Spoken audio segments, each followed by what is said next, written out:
Hello, and welcome to A Dash of Salt. I'm Dr. Shelley Ann, and I'm so glad you're here. Whether you stumbled upon this podcast by accident or you're here because the subject drew you in, welcome.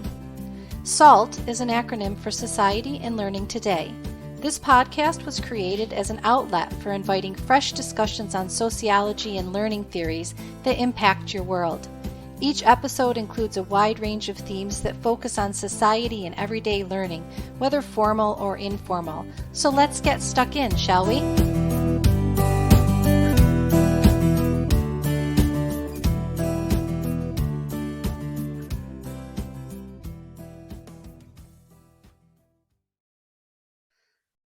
Welcome to A Dash of Salt. Today I'm joined by Jerry Fu. Jerry is a conflict resolution coach who helps Asian American leaders advance in their career and life journeys.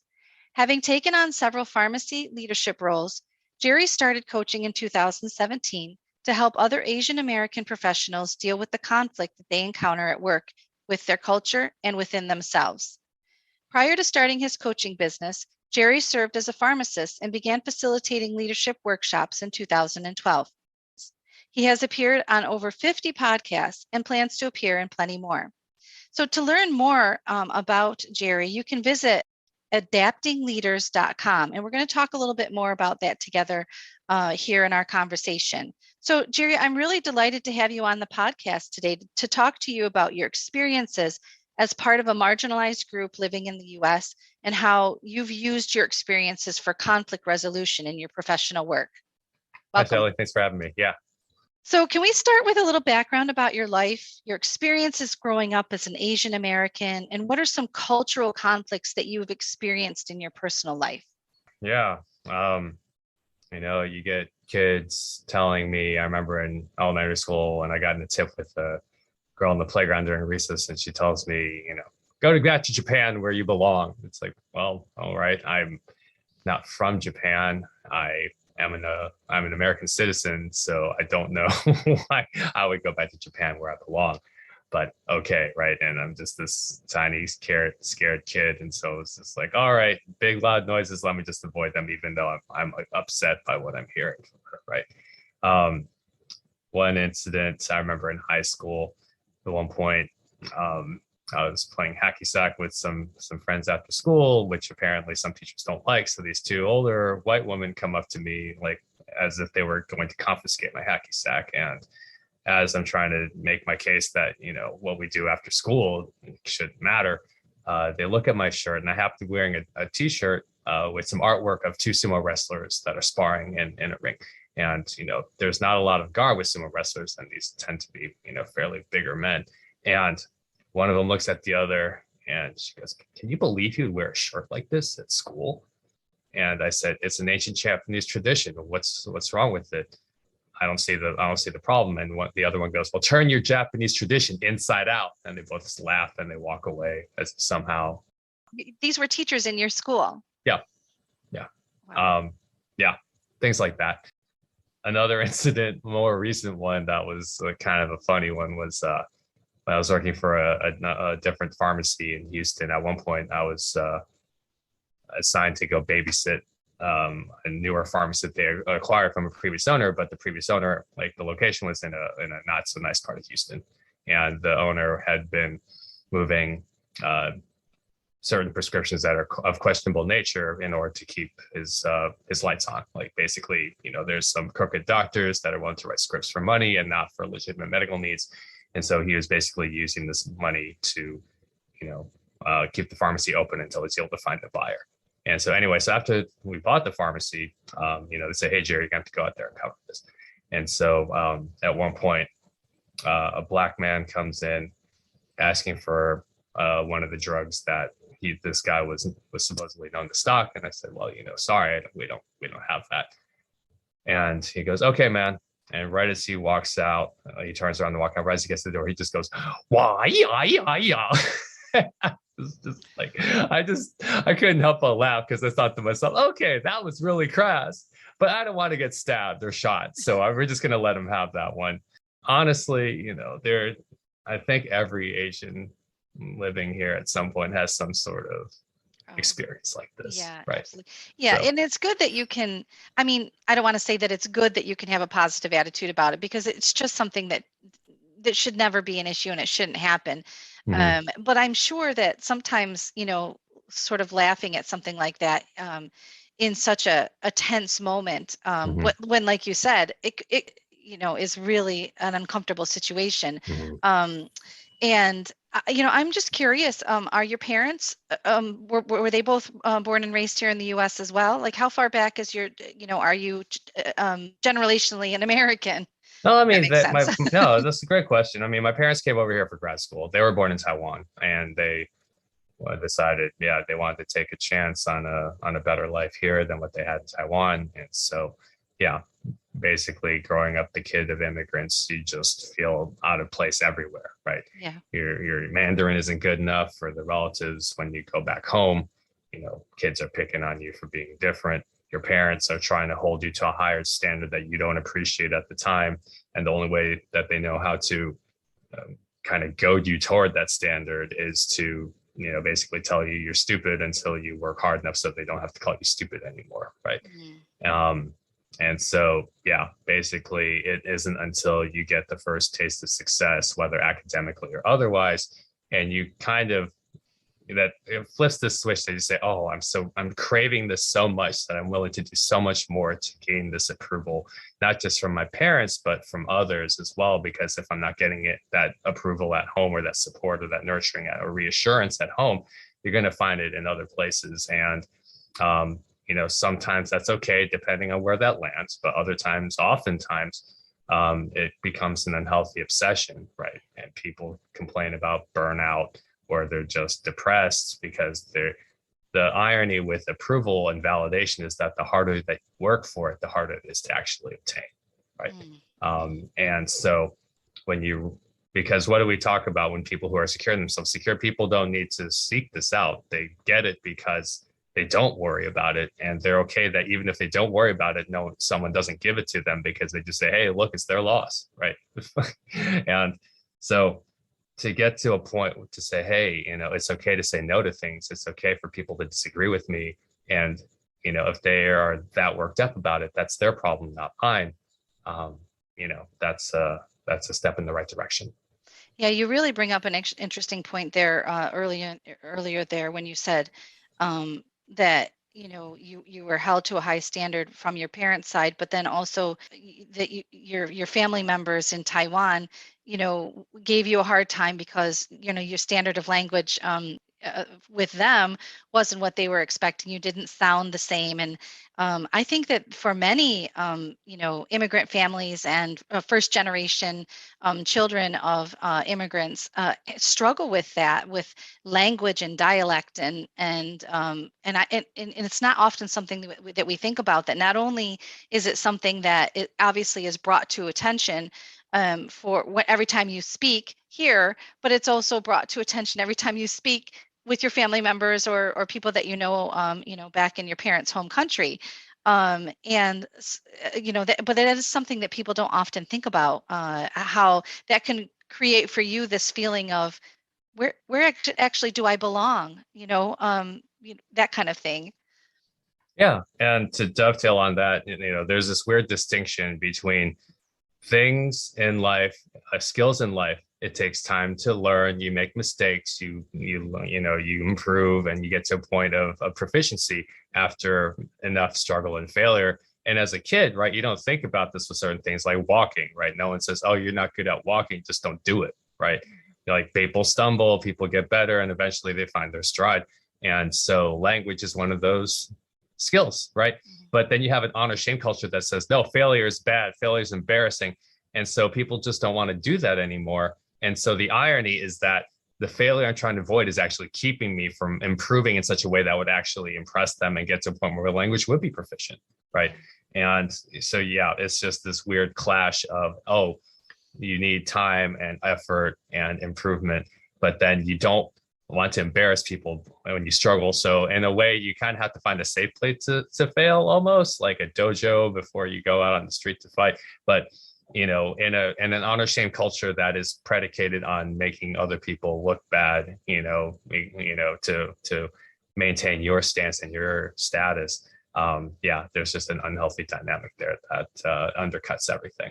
Yeah, and it's actually that's something that you said there is really important to think about as well, especially in this social media world that we live in, and the bullying that occurs there, and the bashing of people, and this cancel culture that's happening, with Mm, people, yeah. and it's entirely through the fact that we are all living so much online these days, but yet those can still be really detrimental and impactful to humans, to our fellow Mhm, humans. mhm, In these kinds of things that happen, it's just a scenario, and we obviously know that the American culture tends to be, I think, more harsh in a lot of ways to our own people. Um, than any other country.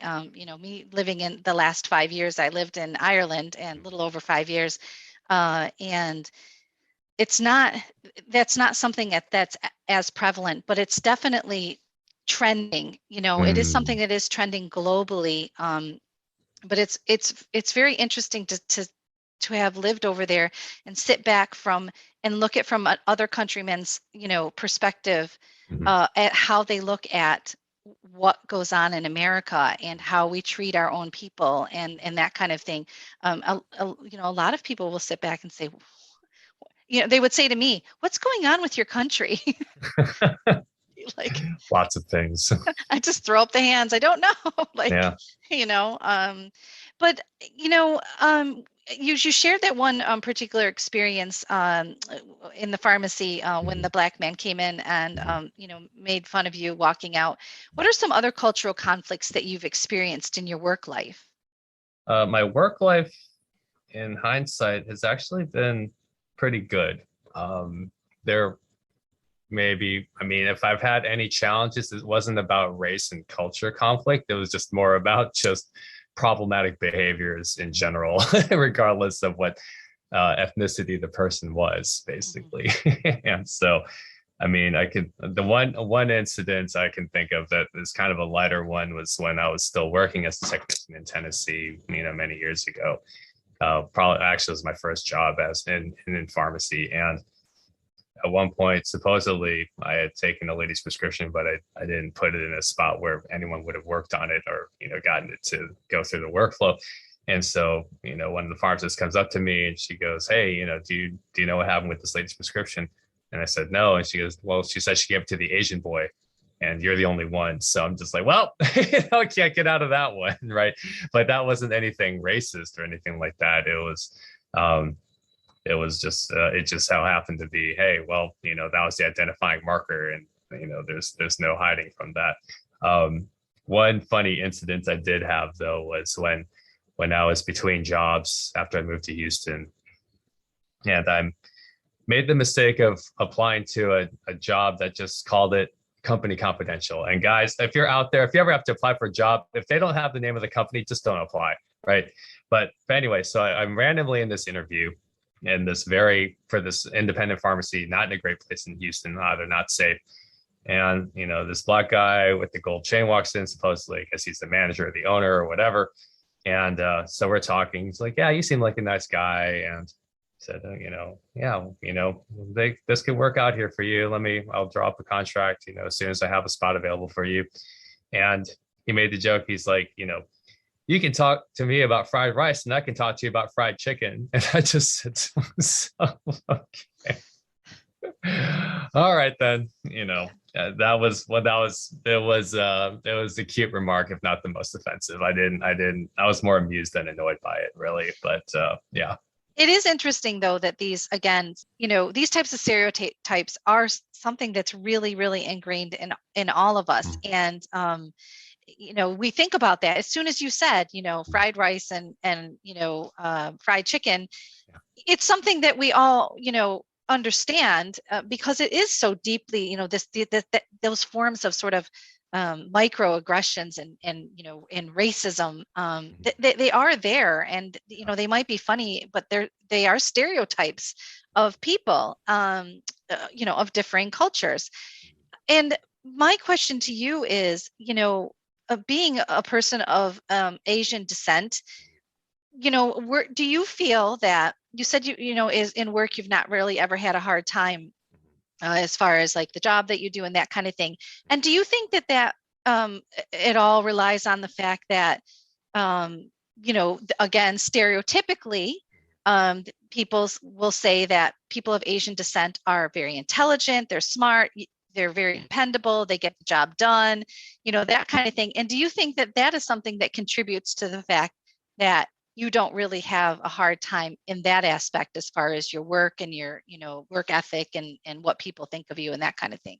I mean, it's flattering. I do.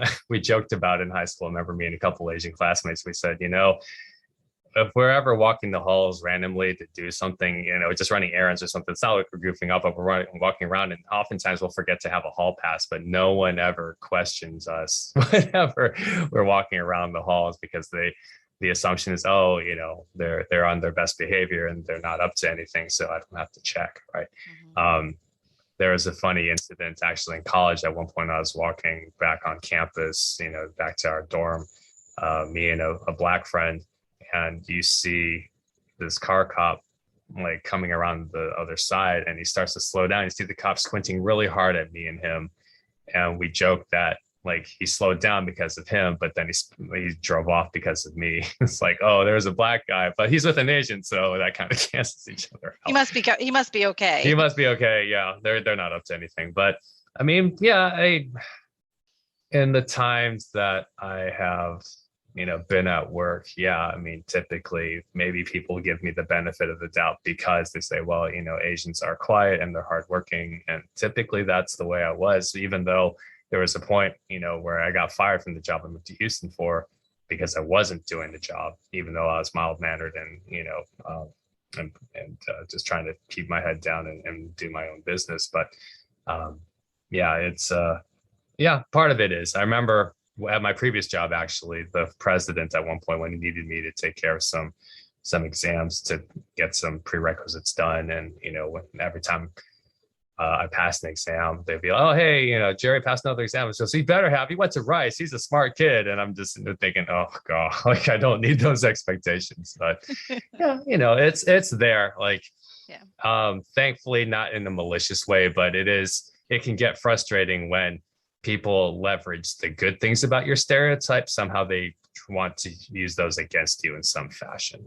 Yeah, that's absolutely. And, sometimes those types of stereotypes can work in your favor. And obviously sometimes, depending on, what your, race is, even though, mm-hmm. That race is a constructed identity, and we won't even go into that at this point, but, but sometimes those stereotypes, work in your favor, and sometimes, they don't.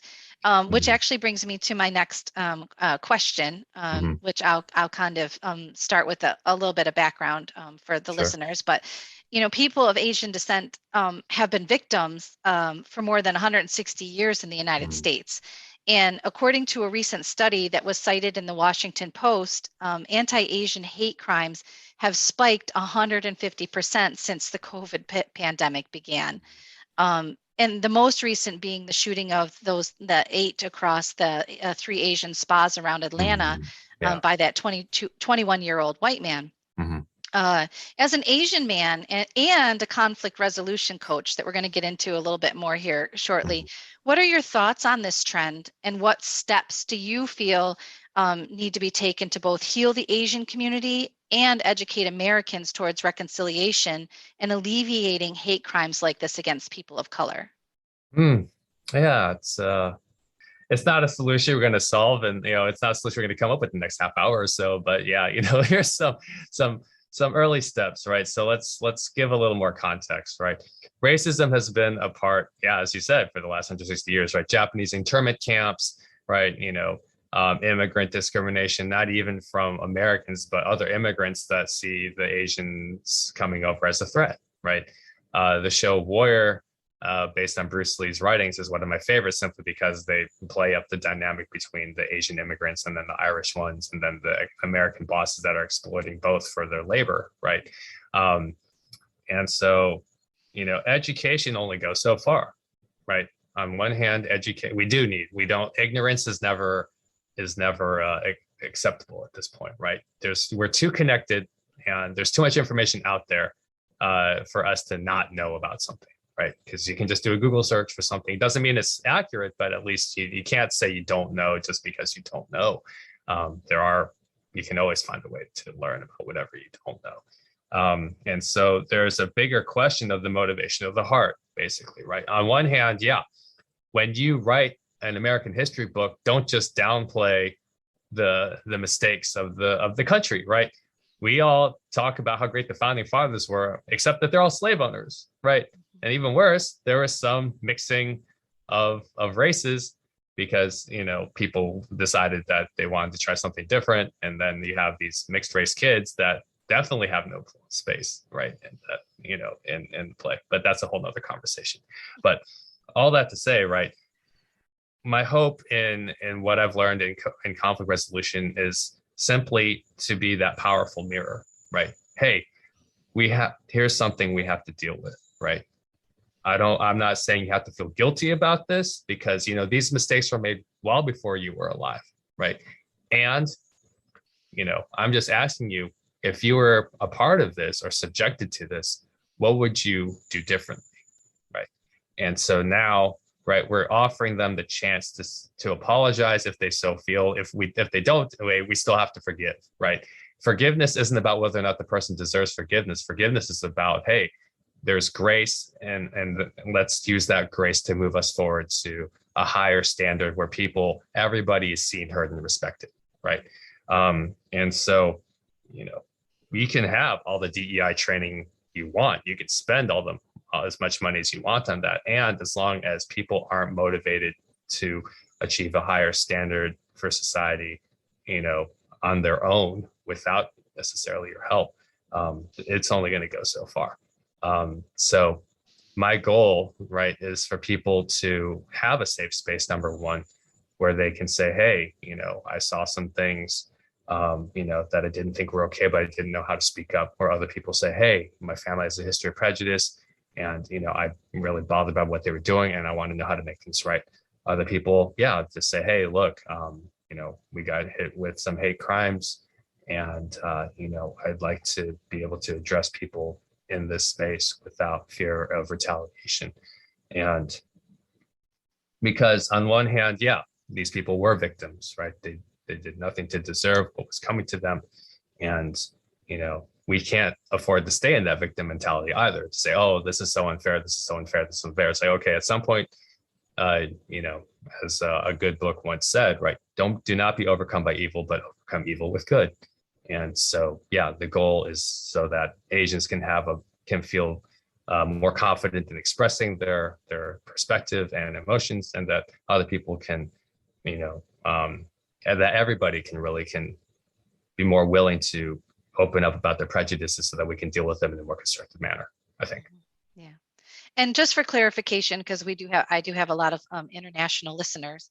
When you refer to DEI training, are you referring to diversity, equity, and inclusion? Yes. Yeah. Okay. Yes. I just wanted to make sure. Yeah. Let's establish what the abbreviation stands for before we start to jump into the abbreviation. So thank you. Yeah. No. That's it's just always good to make sure that people aren't like, I'm not really sure what DEI is. So yes, thank you for that. So with all of this stuff that we've been discussing thus far, I'd like to know, what are 3 life hacks that you would give your younger self? The first is don't waste time on people who aren't willing to change their minds about things. Right. I'll give an example. So I remember there's a classmate in high school. We didn't get along, but we had a lot of classes together. And I remember at some point saying how, oh yeah, dancing is a good form of exercise. And he goes, no, that doesn't, that I don't see how like moving your arms around or moving your legs around for like an hour or so every week is supposed to really do anything of benefit for you. And I just remember getting really worked up about trying to convince him why I was right about this and he was wrong.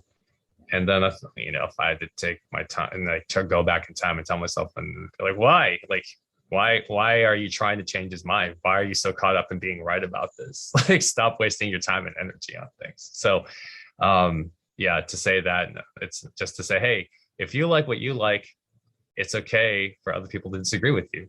And that's more than enough. And I think that's really important because especially Mhm. like today, I think immediately when you said that, I thought about the vaxxers and the anti-vaxxers. And, there has to be a level of respect Mm. that comes, between people who, adamantly say, absolutely not, I'm not interested in, Yeah. and obviously you're coming from a pharmacist perspective. And, I certainly won't ask you to lay out your opinions on the matter one way or the Mhm. other. But the point of the matter is that there are a lot of arguments, heated arguments, and sometimes fights that ensue, and, terrible things again that end up happening to people because of trying to argue one side or the other and convince other people, to change their mindsets. And I think that's really unfortunate because I do think as human beings, we do have our rights to our own opinions and to our own thoughts and our own actions. And in that same way, whether you sit on one side of the vaccine or you sit on the other side of the vaccine, there has to be a level of respect. And no matter what side of the vaccine you sit on, we all have to be careful, with the people that are around us and the people that we love and that kind of thing. So, it's more about care and being careful, and less about arguing to try to convince somebody to change their mind. Yeah. Yeah. I mean, you can ask questions around it. You can get curious even, and that's fine. I think, just to be able to say, hey, if someone's disagreeing with you, hey, get curious. Just say, hey, how did you arrive at that conclusion, right? And even if you don't change your minds, at least just to say, hey, be civil, right? To say, make sure people feel heard. As Stephen Covey says, right? Seek first to understand, then to be understood. And even if they don't change their minds, recognize, hey, it's their decision. And that's the second point, actually, that I would tell myself is to say, hey, it's whatever you decide, it's your decision. You're the one that lives with those consequences. You're the one that has to deal with this. And so, as hard as it may be to say no sometimes, like if no's the right answer, like you get to say it, right? Like they may get upset, but that shouldn't change your decision. And yeah, I mean, whenever it was my decision to go from pre-med to pre-pharmacy, or it's my decision to take the chain pharmacy job my mom wanted me to, but I didn't, like that was my decision.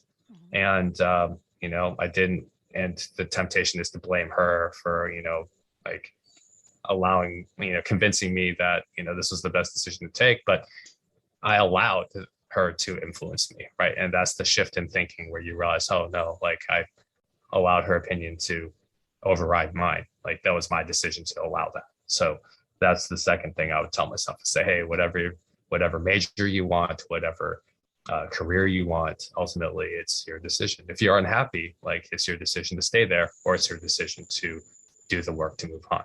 Yeah. So that'll be the second thing. And I think often, again, that idea of, you said, about blaming your mom, playing that blame game. I think, as people, we are often, when we realize that maybe we didn't quite make the right decision, or the right decision for us, or things get difficult and, we're muddling through something, we often want to play that blame game and, blame somebody else for our decisions and our consequences. So that's a really, really interesting point that you make there. And I love that life hack. Thanks. A third one I would tell myself is because I have like 20 I pick from, and so I'm just like, which three do I want to share today? Another one is to simply say, hey, like go global, like because and I'll elaborate on this much. I got funneled into a German language program when I was in middle school. That was like a pilot program. They said, hey, we want you to be a part of this. So I learned German, I didn't realize I could quit it, but I mean, it was okay. Like I was glad they wanted me to try this out. And I remember just being in high school and just having a very small world, very closed mind about learning this language because I went along with it. And I remember thinking to myself, when am I ever going to use this? I don't see the point. And when I went to Europe for the first time, which actually involved a rotation in Ireland, Talent Hospital, actually. Oh yeah. Yeah. Uh, yeah, we stayed at a bed and breakfast in Temple Oak. It was great. But I remember just in all my travels, when that opened my eyes to just how big a world to see and explore, I would meet German travelers in every stop, just about every stop, whether it was Australia or Taiwan or San Francisco or Prague. And I can imagine God just telling me, I tried, because I didn't work as hard as I could have. I worked hard enough to get the grade, and I still have enough to impress like native speakers now, but it could have been so much more, right? Yes, yeah, to say, hey, hang on to this, like it's going to pay off in about 5 or 10 years, like if you're willing to keep working. So that's the And third thing I tell myself. and again, I love that. I love that life hack about going global as well, because especially for us as Americans, and I have said this actually in previous interviews and conversations I've had on my podcast with others, because again, I have a sociology background, and I'm always thinking about society and learning in society.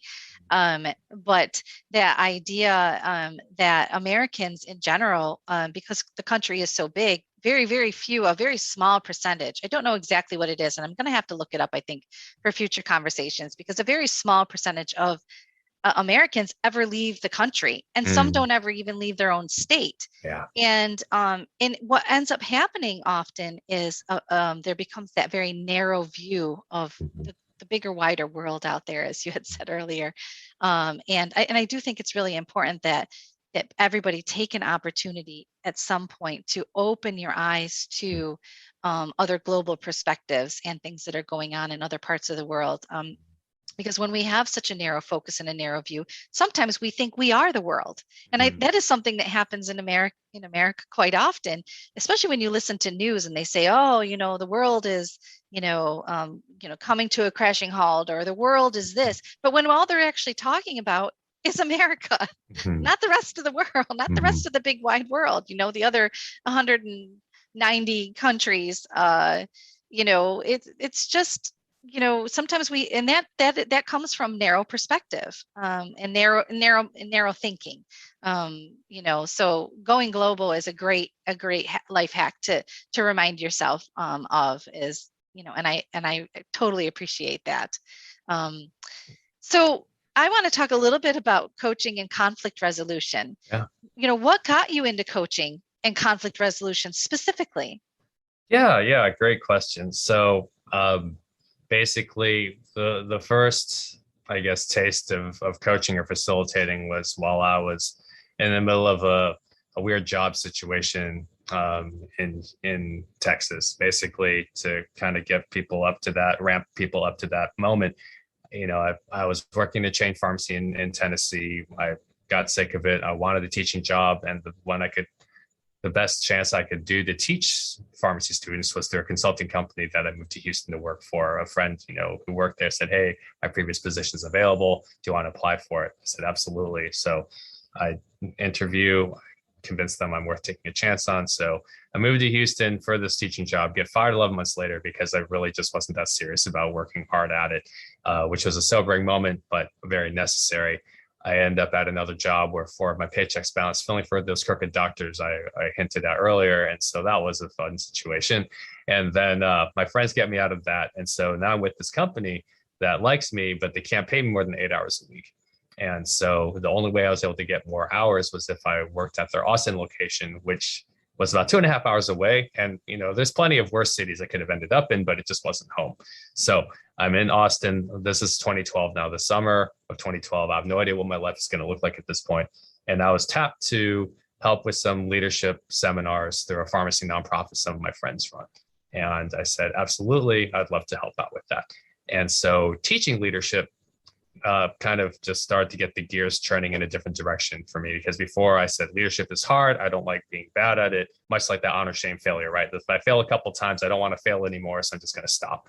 But now it was like, well, what if I could be a good leader? What's the long game? If I were an effective leader, how would I carry myself? What work would that involve?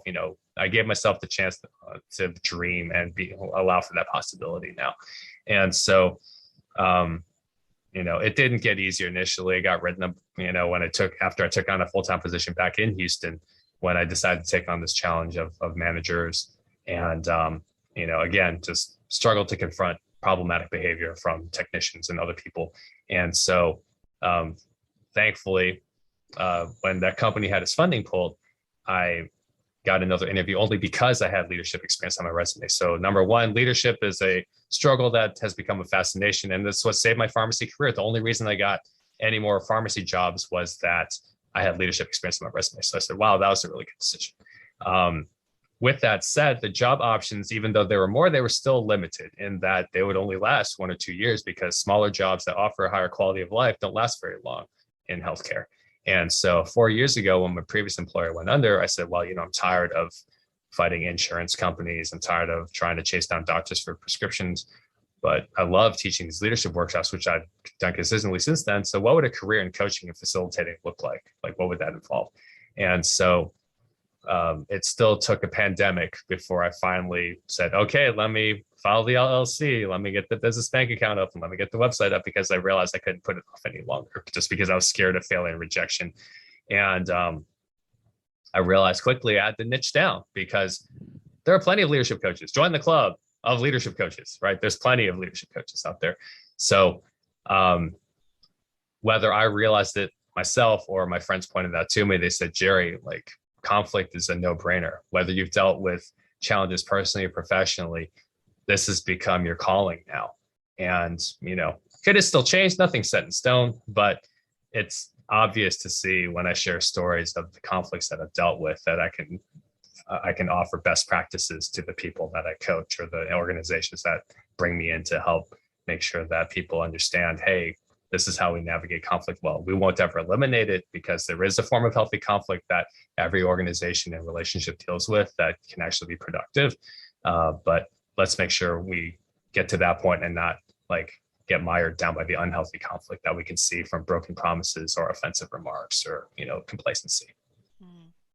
And, it's interesting because, when we think of the word conflict, just the word conflict creates conflict within us. Sometimes, oh gosh, people either run from it or they embrace it. They ignore it. They pretend it's not there. There's many different ways to sort of manage, whether good or bad, conflict, whether in your personal life or your professional life. But we know that conflict resolution and being in that area can be really volatile, and it's a dicey area for even the most expert mediators and coaches. So what motivates you, and what do you believe motivates you and sets you apart from other coaches? Yeah. I mean, what motivates me? My own struggle with this, right? I am in the middle of this with any client that I have. It's a very personal journey, and I believe that the examples from my life cover a wide range of topics and nuances of conflict.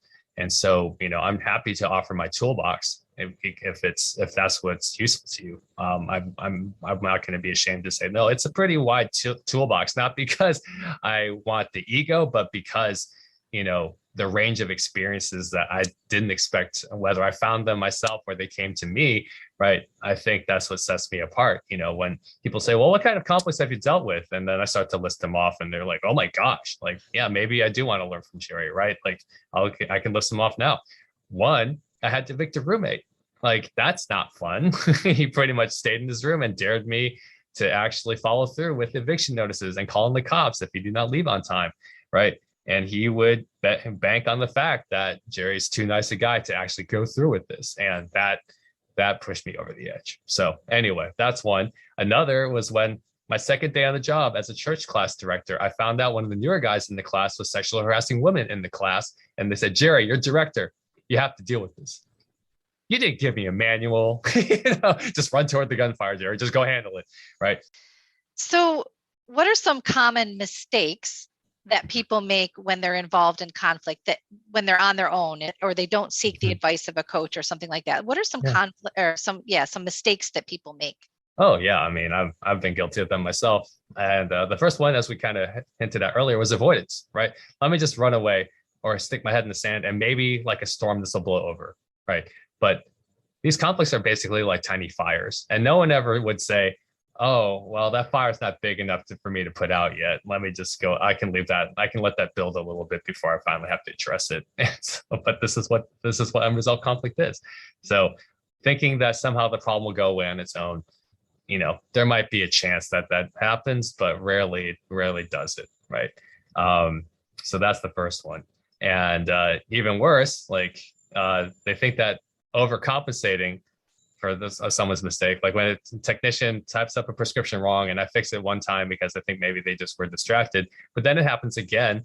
Now it's my decision to continue to compensate for the fact. And even worse, the technician doesn't even realize they're making the mistake, right? So now I'm doing two jobs for the price of one. So another one is overcompensation, which leads to burnout, and that's never a good word. So the second mistake is charging ahead, right? They just go, oh, I got to go in this, and they go in with the story in mind that is not accurate, but it's justified, and so they go in and they think they know the situation when they don't, and now they have to apologize for, number one, getting the story wrong, and number two, like antagonizing the other person, putting them on the defensive, right? So that's another common mistake with conflict. Number three is interrupting. That's a fun one, because when you are listening to respond and not listening to listen, people don't feel heard. If they don't feel heard, they're going to get upset because they feel disrespected. So those are three of the most common ones. Another one, a bonus one, is thinking that conflict resolution is conforming the other person to your side. Like I'll give an example. So at one point, a pharmacist I supervised dispensed the medication to the wrong patient. Like they filled the medication under the wrong patient profile, and I, as manager, had to report the incident at the very least. And if I had to write her up, that was a bonus. Like on top of that, and when I sat her down and the technician who made this, who was part of this mistake, right? She kept blaming the technician. No, she typed it up wrong. She typed it up wrong. She typed it up wrong. And I said, true or false? You're responsible for catching and fixing any errors before they leave this pharmacy. Yes. Well, yeah. It's like, okay, so what are you going to do differently so this doesn't happen again? Well, I guess I could be more careful. I'm like, no, not acceptable, right? I need more specific actions from you.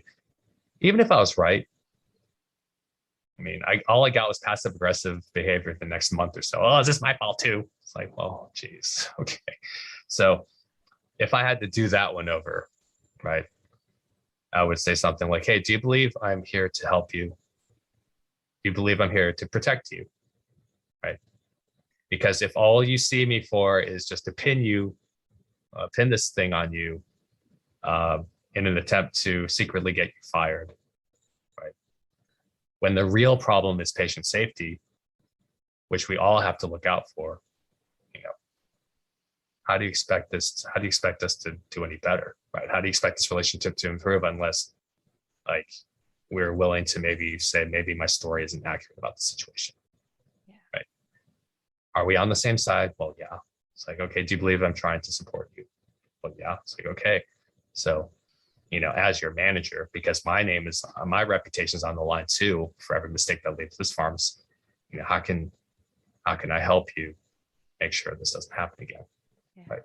And it's a much more gentle approach. It's a much more collaborative approach, and one that would ideally disarm her. And so her shields wouldn't be up, so that I could actually get a message through to her for her to realize, hey, you know what? Okay, even if I don't think it's my fault, well, maybe I can still do something differently so that this doesn't happen again. Yeah, that's a really powerful example that you just used, because especially even in just the way that you explained it and set it out to us, because it takes the pressure and the focus off from a battle between you and them. And what you did was put it on to, wait, let's think about the safety of others. Let's think about the safety of our patients. And you brought in that third party where it becomes something that you can both work towards rather than both crash against each other about. I absolutely love that. That's fantastic, Jerry. Thank you for sharing that with us. Sure.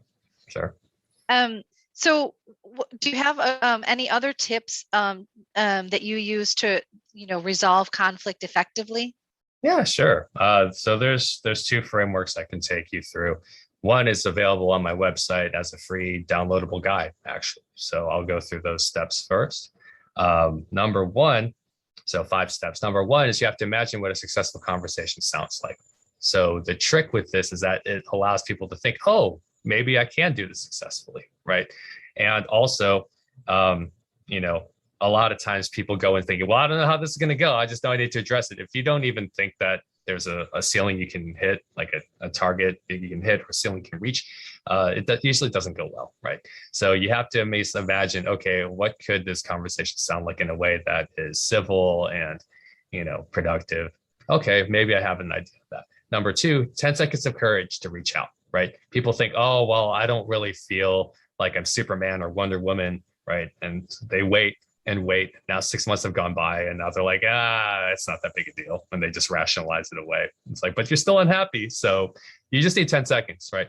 10 seconds of courage. Can I just stretch myself and send that text? Can I pick up the phone? Can I send that email for just 10 seconds? Can I just be brave? Okay. And then, whoop. And that the trick with that, right? It shuts the gate behind you. It locks it behind you, right? Because now you can't be like, oh, I'm gonna backtrack. It's like, nope, you set that rock in motion, and it's gonna crash and burn unless you actually guide it to like the finish line. So, step 3, script your critical moves, right? Don't just think, oh, well, let me think about everything in the head. It's like, no, write it down, right?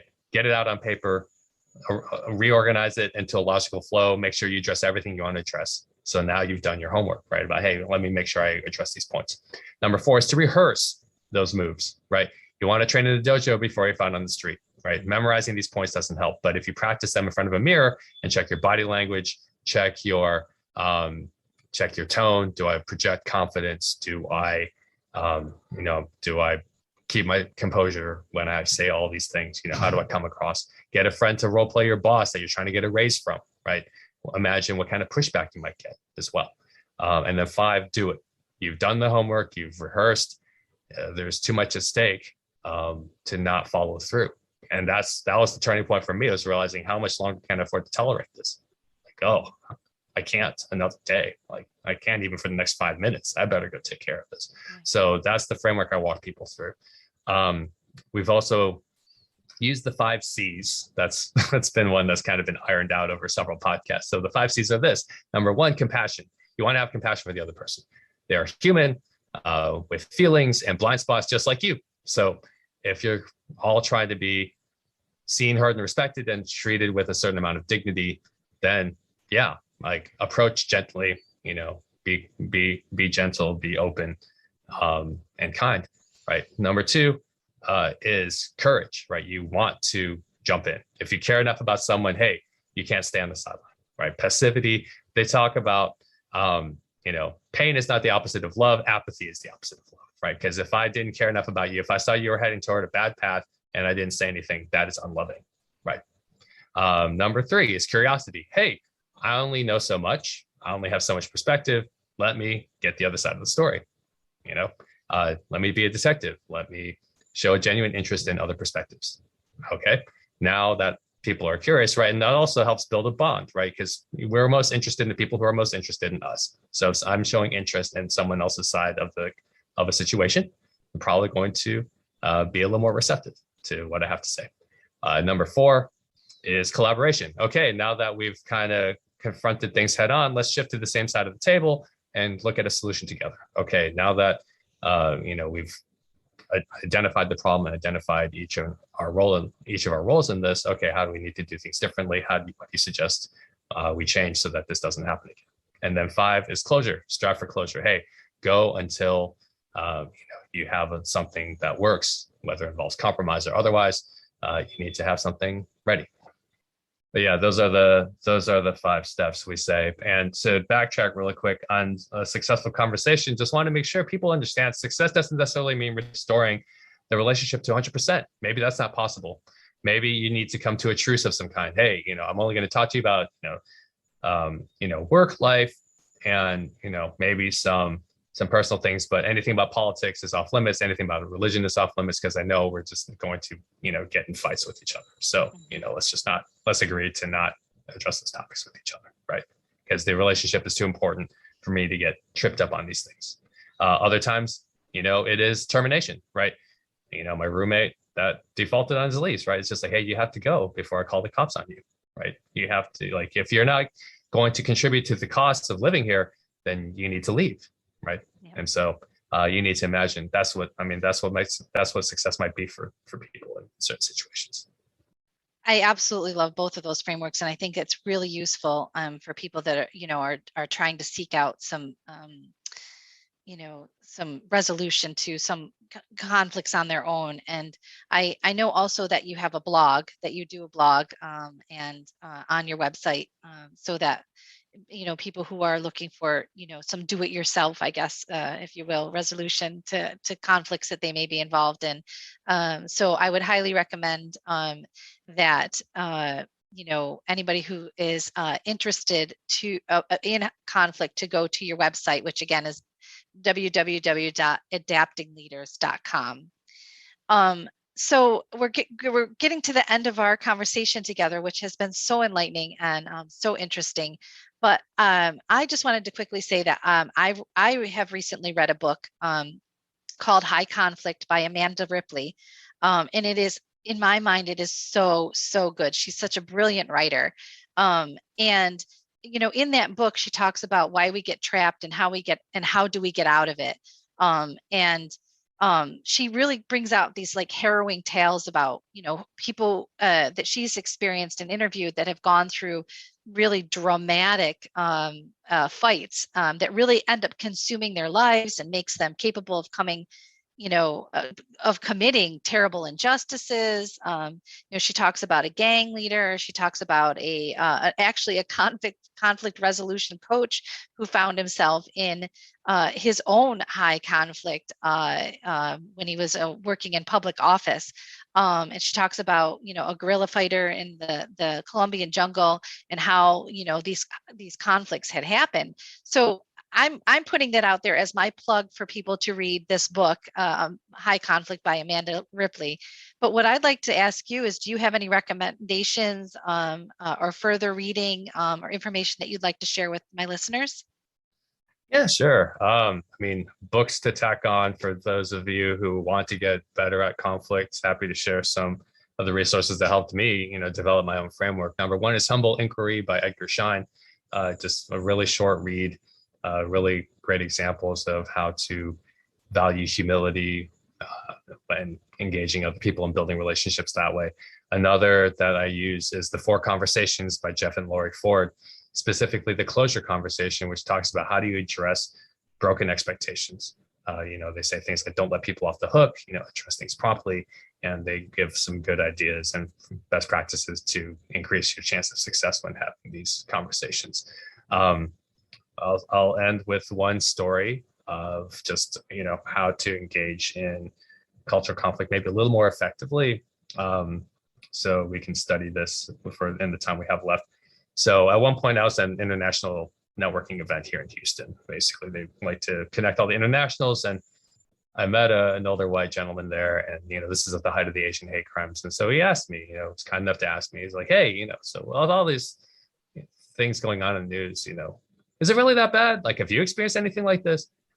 And so I could take that comment as one of two things, right? One is that he's genuinely curious and concerned, and say, "Hey, this sounds really rough. Like, have you dealt with this at all on a personal level?" Right. The other is to imply that media is just playing up a situation, which they do, but is this really as bad as the media says it is? Like, is it really?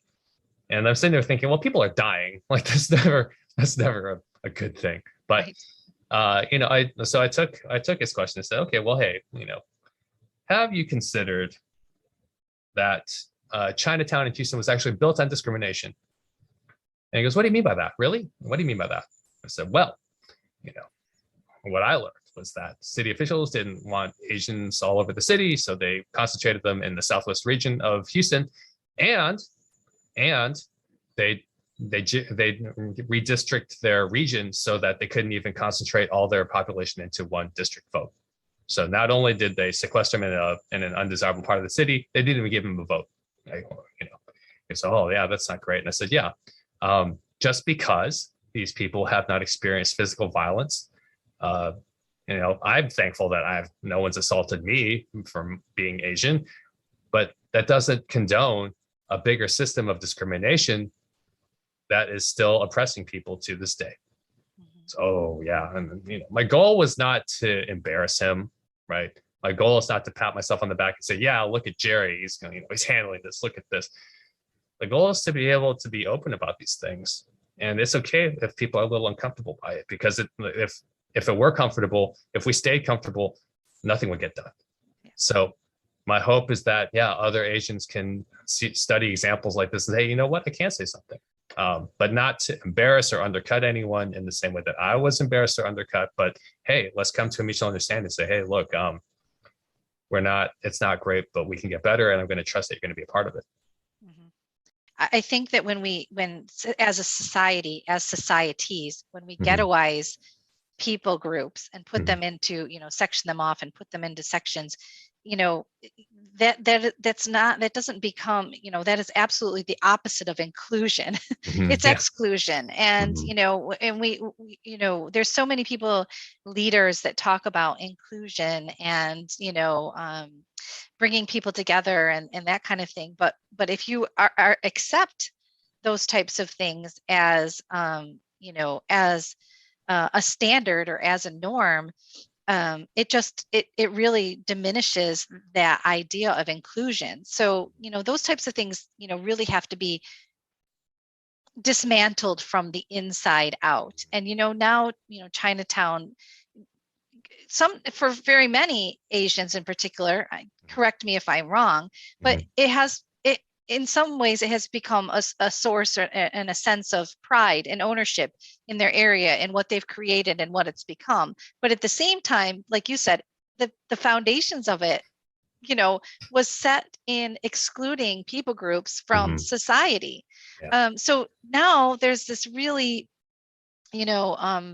tense tight wire that has to be walked in decision making and those kinds of things. But this is one of the many societal wrongs that have happened for generations and generations. I just wanted to say something that you had said earlier, really, and I jotted it down here in my notes, just really resonated with me. And it was, you said, that conflict, is at its height and happens when you are listening to respond and not listening to listen. That's something that really, really resonated with me. So, what advice or wisdom do you have for our listeners as we close?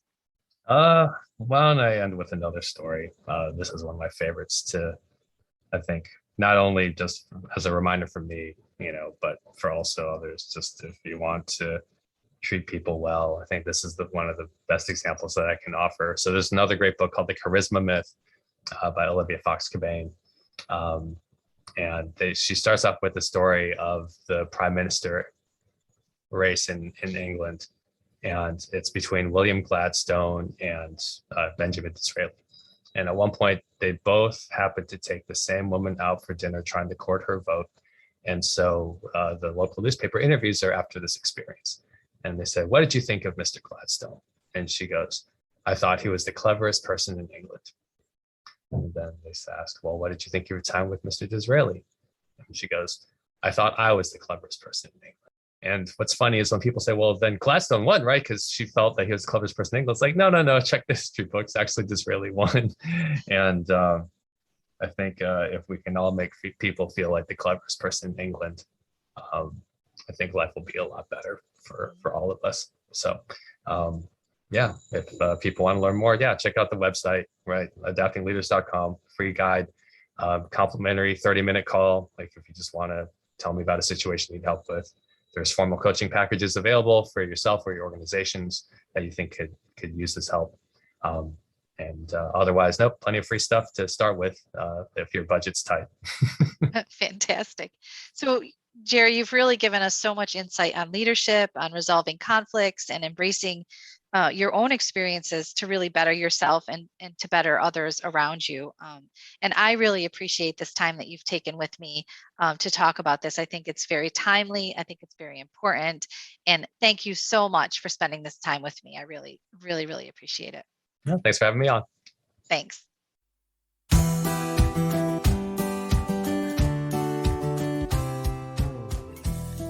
I hope that you've enjoyed this discussion on A Dash of Salt, a space where you'll always find fresh and current discussions on society and learning today, seasoned with just the right touch of experts in education and a dash of sociological imagination. Please be sure to like and share this episode And don't forget to subscribe to A Dash of Salt on Podbean so that you don't miss the next episode. Thanks so much, and we'll chat again soon.